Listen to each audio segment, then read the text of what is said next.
Hi welcome back to our YouTube channel. मैं हूं जवेरिया सिद्दीकी और मेरे साथ हैं और मैं हूं फैसल हरल। और एक बहुत बड़ी न्यूज़ खबर आ रही है और न्यूज़ की समझ नहीं आई कि ये हुआ क्या है। हुआ मतलब क्या है कि हम बात कर रहे हैं केजरीवाल सर के बारे में, जिनको अरेस्ट कर लिया गया है और जर्मनी जो है वो इस पे क्यों रिएक्ट कर रहा है, उनको अरेस्ट क्यों किया है, मामला है क्या? एग्जैक्टली क्योंकि ये तो एक नेशनल अफेयर था ना कि उनके अंदर और ये लिखा भी ये हुआ है कि will the issue becomes international, और अब ये एक बिल्कुल जियोपॉलिटिकल इशू हो चुका है और जियोपॉलिटिक्स नेशनल से इंटरनेशनल इशू तक बात चली गई है। हालांकि है तो इंटरनल मैटर उनका कि वो क्यों अरेस्ट हुए हैं, क्या हुआ है, कहानी क्या है इसके पीछे। कभी इस तरह से नहीं हुआ कि अगर कोई इस तरह से अरेस्ट हो गए तो उनके वो एक इशू वैसे इंटरनेशनल हो जाता है। पाकिस्तान के केस में भी काफी सारे इश्यूज इंटरनेशनल हो दिल्ली के सीएम है, ये दिल्ली के सीएम अरविंद केजरीवाल साहब, बहुत बड़ा नाम है, बहुत बड़ा नाम है। लोग बड़ा पसंद भी करते हैं और लोग बहुत ज्यादा ऑपोजिट भी हैं, कुछ ऑपोजिट भी है तो बहुत हाँ कुछ बहुत पसंद करते हैं, कुछ बहुत नापसंद करते हैं। तो इस तरह से बहुत एक वो है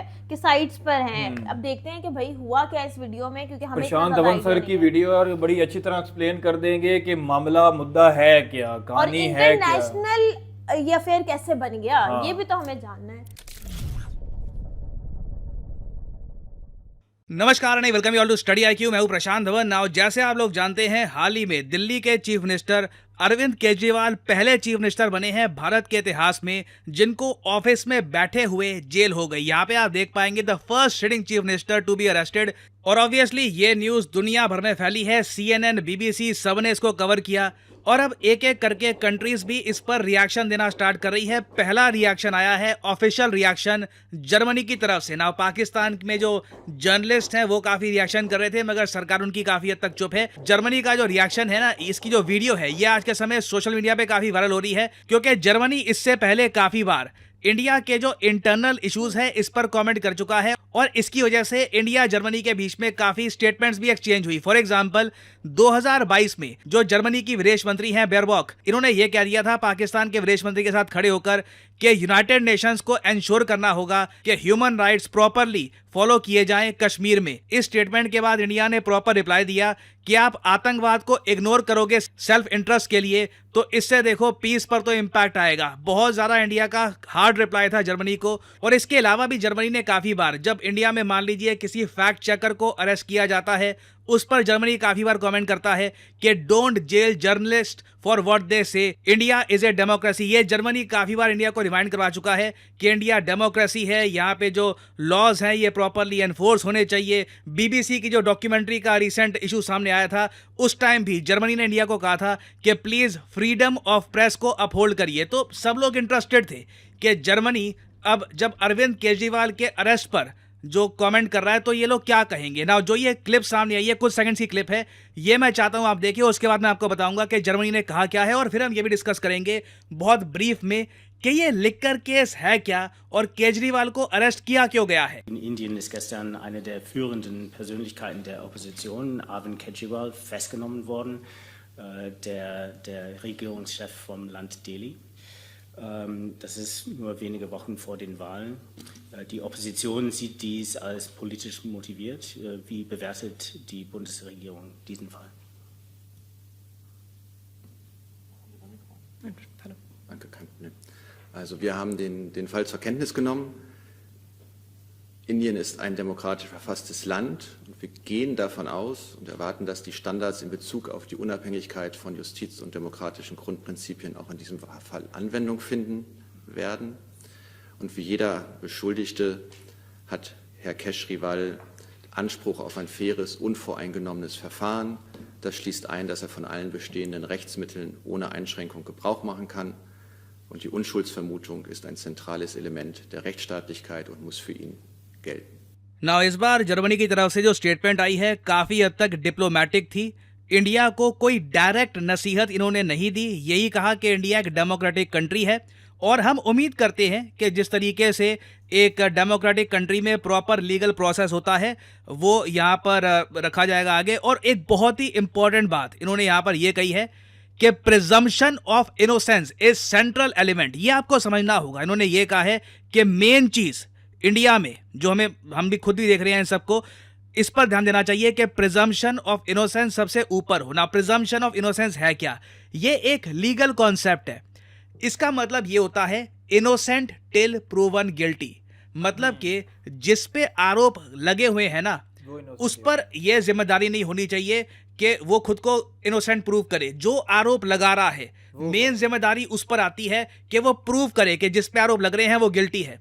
ये एक्चुअली एक बहुत ही पुराना एक कॉन्सेप्ट है। काफी बार यूरोपियन फिलोसोफर इसके बारे में कहते थे कि it is better to risk saving a guilty person, एक बार को गुनेगार को बख्श दो। कानून ऐसा होना चाहिए कि गुनेगार एक बार को बच जाए मगर एक इनोसेंट आदमी को सजा नहीं होनी चाहिए, ऐसा कानून होना चाहिए। तो जर्मनी यहां पर यही कह रहा है बेसिकली कि अरविंद केजरीवाल पर जो भी आरोप ईडी के द्वारा सीबीआई के द्वारा लगाए जा रहे हैं इनको प्रॉपर प्रूव करे, ये इसका दायित्व इन पर होना चाहिए। ना अब बात करते हैं कि केजरीवाल जी को हाल ही में 7 दिन के लिए कस्टडी में क्यों भेजा गया। ना यहाँ पे ना पहली बात तो आपको देखना होगा, ये है दिल्ली यहाँ पर, ठीक है। दिल्ली की आबादी गूगल करोगे बहुत सारे एस्टिमेट्स आपको मिल जाएंगे, कहीं पे 2 करोड़ कहीं पे 3 करोड़ लिखा होगा। मान के चल लेते हैं कि 3 करोड़ के आसपास आबादी है दिल्ली की। दिल्ली में देखिए शराब एक बहुत ही बड़ा बिजनेस है। मैं आपको कुछ नंबर्स बताता हूँ। पिछले साल इस 3 करोड़ के शहर में 61 करोड़ लिकर बॉटल्स बेची गई।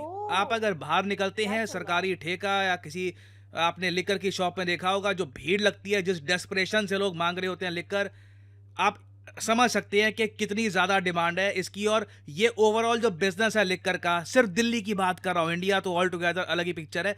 सिर्फ दिल्ली की अगर मैं बात करूँ तो सरकार को ना आराम से 7,000 करोड़ से भी ऊपर की इनकम होती है रेवेन्यू में। ये सरकार की इनकम की मैं बात कर रहा हूं कि सरकार एक्साइज के रूप में कितना खुद के पास रखती है। बाकी जो ओवरऑल बिजनेस है वो तो बिलियंस ऑफ डॉलर्स में पहुंच जाता है। अब दिल्ली में देखो शराब कौन बेचेगा, शराब कैसे बेची जाएगी, इसकी जो पावर है ये दिल्ली सरकार के पास आती है और ये बहुत बड़ी पावर है। आप थोड़ा बहुत अगर आप चेंजेस कर दो ना, जो दिल्ली सरकार ने पॉलिसी के दौरान किए थे, उससे मिलियंस ऑफ डॉलर्स का इम्पैक्ट आता है ओवरऑल बिजनेस में। अब दिल्ली में क्या हुआ था कि नवंबर 5, 2021 को एक नई एक्साइज पॉलिसी इंट्रोड्यूस करी गई, लागू करी गई, जिससे दिल्ली में जो बिजनेस है ना शराब का, ये बिल्कुल बदल गया। नहीं तो इससे पहले क्या होता था, दिल्ली में जो शराब के ठेके थे ये कुछ थे प्राइवेट, कुछ थे सरकारी। इस पॉलिसी ने सब कुछ बदल दिया ना। वैसे देखो मैं आपको एक बात बताता हूँ, अगर आप एक अच्छी पॉलिसी चाहते हो ना एक स्टेट के लिए शराब से रिलेटेड, तो आपके टारगेट ये होने चाहिए कि ओवरऑल जो अल्कोहल पीते हैं लोग उनके नंबर कम हो, शराब पीने वाले लोगों के जो नंबर्स हैं वो कम हो, स्टेट का रेवेन्यू बढ़े। क्योंकि अनफॉर्चुनेट बात है, देखो कई स्टेट्स है वो डिपेंड करती है शराब के रेवेन्यू से, तो रेवेन्यू बढ़े और ओवरऑल आप कोशिश करो धीरे धीरे ये समाज में जो ईवल है ना ये कम ही हो। क्योंकि शराब लोग पियेंगे, बीमार होंगे, तबीयत लोगों की खराब होती है, घर में झगड़े होते हैं, तो हम ये नहीं चाहते कि शराबियों के जो नंबर हैं ये बढ़े। मगर दिल्ली की जो लिकर पॉलिसी थी, बाय द वे, जो अब कैंसिल हो चुकी है, ये पॉलिसी 2021 में आई थी। 2022 के अंत तक ये पॉलिसी इतना बड़ा एक डिजास्टर साबित हुई कि पूरी पॉलिसी को ही रोल बैक कर लिया गया। मगर मैं वैसे आपको बता रहा हूँ कि इस पॉलिसी में लिखा क्या क्या था।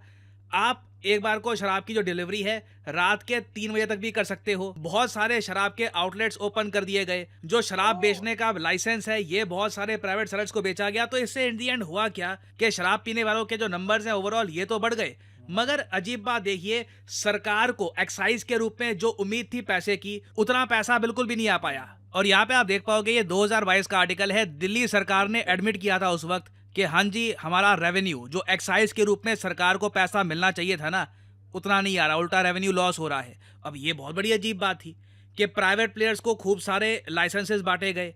आप ओवरऑल नंबर्स में देख रहे हो कि शराबियों के जो ओवरऑल नंबर्स हैं ये बढ़ते जा रहे हैं, मगर तब भी सरकार को जो रेवेन्यू आना चाहिए था वो क्यों नहीं आ रहा था ना। इसके बाद दिल्ली के जो सेक्रेटरी है ना, ये लेफ्टिनेंट गवर्नर को एक रिपोर्ट प्रेजेंट करते हैं और उस रिपोर्ट के बाद ही जो ये दिल्ली लिकर पॉलिसी को लेकर कंट्रोवर्सी है ये और बड़ी हो जाती है। क्योंकि ये वही टाइम था जब बीजेपी और कांग्रेस, ये दोनों पॉलिटिकल पार्टीज डायरेक्टली आरोप लगा रही थी आम आदमी पार्टी पर कि एक्चुअली करप्शन करी गई है। इस पूरी जो लिकर पॉलिसी है ना, इसके अंडर बहुत सारी जो प्राइवेट फर्म्स हैं इनको स्पेशल ट्रीटमेंट दिया गया था और उसके बदले जो आम आदमी पार्टी के लोग हैं उनको पैसा मिला है। ये आरोप बीजेपी और कांग्रेस की तरफ से इनिशियली लगाए गए थे। बाद में ऑफ कोर्स ईडी और सीबीआई ने भी इसी इशू पर इन्वेस्टिगेशन करनी स्टार्ट कर दी ना। यहाँ पे मैं आपको एक वीडियो दिखाना चाहूंगा कांग्रेस के एक लीडर की उस टाइम में, और ये आरोप लगा रहे हैं आम आदमी पार्टी पर इस लिकर स्कैम को लेकर। शराब का घोटाला क्या है, शराब का लिकर स्कैम क्या है। लिकर स्कैम सीधे सीधे अब ये एस्टैब्लिश हो गया है कि कम से कम 100 करोड़ की रिश्वत ली गई है, कम से कम 100 करोड़ की रिश्वत, और उसके अंदर फेस टाइम के ऊपर केजरीवाल से बिजनेसमैन से बात कराई गई, और बिजनेसमैन से बात कराने के बाद होलसेल डीलर्स को, जो प्राइवेट होलसेल डीलर्स हैं, उनको 12% कमीशन 5% से बढ़ा करके 12% कमीशन ये करी गई, और उसके अंदर शर्त ये रखी गई कि 6% किकबैक आम आदमी पार्टी और केजरीवाल को दिया जाएगा। और मनी ट्रेल भी एस्टैब्लिश हो गया है कि वो पैसा 100 करोड़ रुपए गोवा के इलेक्शंस के अंदर आप पार्टी ने इस्तेमाल किया और कांग्रेस के खिलाफ में किया, क्योंकि जो वोट वहां पर उनको मिले वो कांग्रेस के खिलाफ में मिले। तो देखिए, बहुत सारी पॉलिटिकल पार्टीज, प्राइमरली कांग्रेस काफी गुस्सा थी कि इस लिकर पॉलिसी की वजह से आम आदमी पार्टी के पास बहुत सारे पैसे आ गए हैं, जैसा ये लोग बता रहे हैं। अगेन, ये सब आरोप हैं, अभी प्रूव अभी तक कुछ हुआ नहीं है, जो बस आरोप लगाए गए हैं पॉलिटिकल पार्टीज द्वारा, जो ईडी के आरोप है, यही मैं आपको बता रहा हूं। तो जो आरोप लगे हैं आम आदमी पार्टी पर कि लिकर पॉलिसी के अंडर इन्होंने इनके पास पैसा आ गया, किकबैक्स इनको मिले बहुत सारे, इन्होंने आसानी से बहुत सारे स्टोर ओपन करवा दिए दिल्ली में शराब के प्राइवेट प्लेयर्स के, और उसी पैसे को इन्होंने इस्तेमाल किया पंजाब और गोवा के इलेक्शंस में। ना पंजाब में आपको पता होगा कांग्रेस की सरकार थी, तो वो लोग ऑब्वियसली ज़रा गुस्सा फील करेंगे कि ये आम आदमी पार्टी को एक्स्ट्रा फंडिंग कहाँ से आ गई जिससे ये इलेक्शन जीत गए। तो अभी देखिए, आम आदमी पार्टी के जो बहुत सारे बड़े दिग्गज लीडर हैं, जैसे कि मनीष सिसोदिया, अरविंद केजरीवाल, इन सबको ये जो लिकर केस है ना, इसी के अंडर अरेस्ट किया गया है। यहाँ पे आप देख पाएंगे एनफोर्समेंट डायरेक्टरेट अब इन्वॉल्व हो चुका है। मनी लॉन्ड्रिंग केस और लिकर पॉलिसी को लेकर इनके बड़े आरोप हैं आम आदमी पार्टी पर, और अभी देखना होगा कि इवेंचुअली कोर्ट में क्या ये आरोप प्रूव हो पाते या नहीं हो पाते। जर्मनी का कहना तो सिंपली मैंने आपको बता दिया यही है कि इनोसेंट अंटिल प्रूवन गिल्टी, इसी पॉलिसी के साथ आगे बढ़ना चाहिए। बाकी देखो, मैं बहुत ज़्यादा डिटेल में नहीं जा रहा कि अभी रिसेंटली क्या हुआ, एनफोर्समेंट डायरेक्टरेट के किस तरीके से सम्मन्स आए, केजरीवाल गए नहीं, इसलिए तो मैंने आपको मेन जो स्टोरी है एक बर्ड्स आई व्यू से वो बता दी है, और जर्मनी ने इस पर क्या रिएक्शन दिया है ये मैंने आपको बताया है। और कंट्रीज़ का भी रिएक्शन आएगा इन द फ्यूचर, उस पर मैं आपके लिए बाद में एक अपडेटेड वीडियो ले आऊँगा। और फाइनली यहाँ पे मैं आपसे एक क्वेश्चन भी पूछना चाहूँगा कि जर्मनी की जो कमेंट है, क्या आप इससे एग्री करते हैं या डिसएग्री? लिखेगा इसके बारे में कमेंट सेक्शन में, मैं जानना चाहूँगा आपका क्या ओपिनियन है जर्मनी की कमेंट को लेकर। अगर आपकी कमेंट काफ़ी अच्छी हुई, इंसाइटफुल हुई, डीप हुई, तो हो सकता है कि मैं उसको हार्ट भी दे दूं ताकि बाकी लोग भी उसको देख पाएं। I mean, बात ये हो रही है कि तीन बड़ी पार्टीज हैं, एक है बीजेपी, एक है कांग्रेस और एक है आम जनता पार्टी, जिसके वो हैं आम आदमी पार्टी। हाँ, आम आदमी पार्टी। आम आदमी पार्टी, तो वो उनके केजरीवाल हैं, और वो कांग्रेस में तो वो है ना राहुल गांधी है, और बीजेपी के अगर हम देख लें तो प्राइम मिनिस्टर नरेंद्र मोदी हैं। अच्छा, अब बात ये हो रही है कि उन्होंने जो वो सारा किया है ना, कि वो जो शॉप्स खुली हैं और ज़्यादा रेवेन्यू जनरेट हुआ है अल्कोहल से, लिकर से, वो सारा उन्होंने इलेक्शन कैंपेन्स में लगा दिया, अपने इलेक्शन में लगा दिया। ये बिल्कुल बात इस तरह है कि वही बात बार बार वो कर रहे थे ना, कि जब तक कोई प्रूफ नहीं होता तब तक वो गिल्टी साबित नहीं होता। लेकिन वो तो अभी तक तो इल्ज़ामात हैं, अभी तक तो ये सारे इश्यूज हैं, हो सकता है ये बिल्कुल प्रूफ हो जाए, हो सकता है ये प्रूफ ना हो। तो उन्होंने तो वो सारी इंक्वायरी वगैरह करनी है, अरेस्ट वगैरह। लेकिन बात पॉइंट में ये है कि इंडिया में अगर कहीं कुछ गड़बड़ हुई है या कहीं कोई इशू क्रिएट हुआ है, तो बड़े से बड़े सीएम को भी वो अरेस्ट कर लेते हैं। लेकिन नहीं होता है ऐसे, इधर भी तो हुआ है, यहाँ पे भी तो अरेस्ट हुए हैं काफी। यहाँ पे तब होता है जब आप पावर में नहीं होते। अच्छा, दूसरों के पकड़ पकड़ के आपके कर रहे होते हैं। वो तो खुद पावर में है ना, दिल्ली में अभी सिटिंग सीएम बैठे हैं। और वो अपने कह रहे थे कि वो ऑफिस में बैठे हुए थे, उनको अरेस्ट कर लिया गया, और ये भी नहीं कि प्रूफ हो गया है, प्रूफ भी नहीं हुआ। और वो प्रूफ जो है वो तो जाके कोर्ट के अंदर होगा ना, वो सारे वो भी बात बीच में उन्होंने की गई है कि जो इल्जाम लगाता है उस पे ड्यूटी है कि वो प्रूफ करे। लेकिन कांग्रेस काफी गुस्से में है, क्योंकि पंजाब में उनके वो पड़ता है ना वोट, और अब वो सारे इलेक्शन की सारी कैंपेन इनकी स्ट्रांग हुई हुई है, तो वो जरा गुस्सा पता लगता है। अच्छा, इलेक्शन बहुत ज्यादा करीब है, और अब एक है कि अब इस तरह की वो न्यूज सामने कंट्रोवर्सीज बाहर निकलेंगी। यानी इलेक्शन के करीब हर मुल्क में कंट्रोवर्सीज हो रही है, ये मैंने नोट किया है। अच्छा, मुझे एक और बात बहुत अजीब लगी है कि जर्मनी का ना लेना ना देना। जर्मनी आगे से ये कह रहा है कि ठीक है, हमें पता है कि इंडिया एक डेमोक्रेटिक कंट्री है, लेकिन उसको अपनी इनोसेंस साबित करने की पूरी वो है, मतलब जर्मनी का तो नहीं बन रहा। और बाकी ये जो है ना, जिस लेवल के वो हैं सीएम की बात हो, तो वो इंटरनेशनल इशू तो बन जाता है एक दूसरे से बात। अब मीडिया में अगर आप बैठे हुए तो कोई बैठा बैठा कहे कि जी इंडिया में वो हुआ, आप क्या कहेंगे, तो वो जो फॉरेन मिनिस्टर्स होते हैं ये वो अपने अपने कमेंट्स देते रहते हैं, पास करते रहते हैं। जैसे कि अब हम इनको कमेंट्स तो नहीं कहेंगे, जैसे यूएसए जो है वो पाकिस्तान की हर पॉलिसी पे बोल रहा होता है, हर पॉलिसी पे और बोल पता है रहा क्या, अब तो इतनी फनी बात है कि एक्स जो है ना ट्विटर, उस पे तो यूएस का हर बैठ के जो है वो ऑफिशियल बैठ के कुछ ना कुछ पाकिस्तान को बोल देता है, लेकिन हम पढ़ नहीं सकते क्योंकि यहाँ पे एक्स बैन है। तो वो फिर मैं थोड़ा सा ध्यान लगाती हूँ, कहती हूँ नहीं मुझे जानना है कि यूएस क्या कह रहा है, ऑफिशियल उसके ऑफिशियल्स क्या कह रहे हैं, फिर मैं जाके मैं देखती हूँ। और एक और भी है कि वो उन्होंने बताया ना कि जर्मनी पहले तो बड़े इधर उधर के स्टेटमेंट दे सकता था, एक और भी चक्कर है, और वो ये है कि जर्मनी और जापान वो तीसरा चौथा नंबर वाला भी एक चक्कर चल रहा है, कंपटीटर्स वाला। बस ऐसा करे कि किसी तरह से नीचे ही रहे, ऊपर ना मतलब कि तीसरे पे जो है वो जर्मनी जापान तीसरे चौथे पे। मुझे बड़ा पसंद है क्योंकि जापान, कभी मैंने किसी कंट्रोवर्सी में जापान का नाम वो काम करते हैं बहुत, वो आराम से सुकून वाले काम लोग हैं, पीसफुल लोग हैं, और वो अपने काम पे वो सीधा, वो होता है ना कि घोड़े के वो लगाए हुए होते हैं, कुछ नहीं देखना, बस सीधा अपनी direction work work work and work. तो मुझे जापान के लोग भी बड़े पसंद है कि जापान भी बड़ा सही है। और ये जब खबर हमने सुनी ना अरविंद केजरीवाल साहब अरेस्ट हो गए, ये हो गया वो हो गया, तो वो बहुत सारे लोग जो है ना वो ये कह रहे थे, रात को पता नहीं, रात को सब ऐसे कह रहे हैं, पता है कौन अरेस्ट हो गया, पता है कौन कौन अरेस्ट हो गया, मुझे भी काफी आया कि क्या हो गया क्या हो गया। तो वो क्योंकि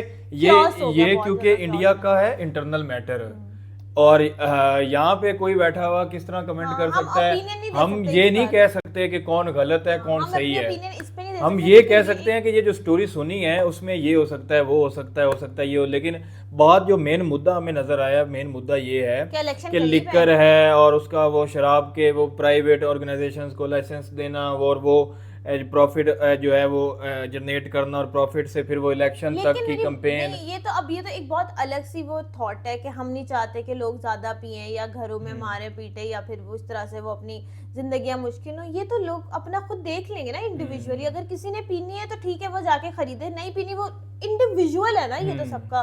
तो अगर वो दे भी रहे हैं लाइसेंस तो ठीक है, क्या ही कर सकते हैं। मतलब वो भी एक पीओवी है, वो भी एक पॉइंट ऑफ व्यू है कि अगर उन्होंने ज्यादा दिया और जनरेट हो रहा है रेवेन्यू तो। और एक पॉइंट ऑफ व्यू ये है भी है कि उसमें से हेल्थ के इश्यूज क्रिएट हो रहे हैं या पैसे का घपला हो रहा है, तो ये तो फैसला करना है इंडियंस ने। ये तो अब उनका ही है। ये तो इंडियंस ने फैसला करना, और इंडियन कोर्ट ने फैसला करना है कि कौन सही है कौन गलत है। पाकिस्तान में होता है लिकर बिकता है वैसे, यहाँ चोरी छुपे बिकता है, यहाँ बिकता है। मैंने देखा है कुछ डीएचए की पार्टीज में तो होता है। ये जो है ना पीसी हो गया, आवारी हो गया, जो बड़े बड़े वहाँ उनके पास तो लाइसेंस है ना, अभी आपने लाइसेंस होता है ना गवर्नमेंट की तरफ से लाइसेंस, क्योंकि माइनॉरिटीज भी तो हैं, माइनॉरिटीज भी तो वो उनके लिए वो हलाल है ना। तो इसलिए बड़े बड़े होटल्स में जो है वो लाइसेंस होता है, और वो उनका कोटा होता है कितना वो ले सकते हैं, लेकिन उन्हीं कोटे से फिर जो है वो डीएचए की पार्टीज में हल्ले गुल्ले हैं, डिस्को होते हैं, और वो तो इतने बैड सीन होते हैं, उल्टियां उन्होंने की भी होती हैं, वो पार्टीज का बहुत बुरा हाल होता है, उल्टियां, क्योंकि वो हजम तो उनको वैसे नहीं होनी होती, वो फिर निकालते हैं और अजीब हैंगओवर में रहते हैं। खैर आप बताएं कि आपकी इस पे क्या ओपिनियन है, आपकी नजर में ये जो इल्जामात लग रहे हैं वो किस लेवल पे हैं, सच्चाई है, क्योंकि हम इस पे कुछ नहीं कह सकते कि सही है या गलत है, क्योंकि ये एक बहुत इंटरनल मैटर है, बट जियोपॉलिटिकली जो भी होता है तो उसमें हम बहुत ज्यादा वो हम इंटरेस्टेड रखते हैं, हमारा इंटरेस्ट होता है कि कहाँ पे क्या हुआ है, उसकी असल कहानी क्या है। तो आप लोग बेहतर बता सकते हो कि असल कहानी क्या है और आगे क्या जाने वाला है, और ये अरेस्ट जो हुआ है वो क्या सही हुआ है या गलत हुआ है, ये भी आप लोग जो है ना वो एक सीएम है, सिटीजन सीएम है, यानी कि सीएम की तरह एक वो होती है ना कि आप उन्हीं इस तरह से अरेस्ट कर सकते हैं। तो ये भी बताएं कि ये कितना सही है कितना गलत है, अपनी ओपिनियंस कमेंट बॉक्स में दें, लाइक करें, शेयर करें और देखते रहें इनसाइड रिएक्शन। Take care.